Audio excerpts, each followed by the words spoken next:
As Europe battles the Omicron variant of COVID-19, travel restrictions are still in flux across the region. Many EU countries are recording record daily infection rates, and the region as a whole hit the 1 million mark for daily cases on Wednesday this week.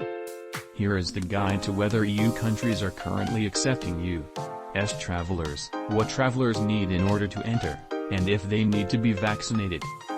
As ever, these rules are in flux and liable to change from the time a trip is booked to the departure date, particularly for unvaccinated U.S. passengers, which might impact insurance policies. Vaccinated U.S. travelers allowed, either with a negative PCR test result or proof of having had a booster jab. Unvaccinated U.S. travelers not allowed. Vaccinated U.S. travelers are allowed. Passengers can arrive with a negative test result, PCR taken no more than 72 hours prior to arrival, or a negative RAT test no more than 24 hours prior to arrival, and not need to go into quarantine. Passengers also need to fill out a Passenger Locator Form in the 48 hours before they arrive.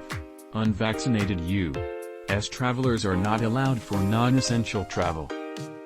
Vaccinated U.S. travelers allowed, providing the inoculation happened in the past 365 days, or if they can prove they have had COVID-19 in the 11 to 365 days before arrival.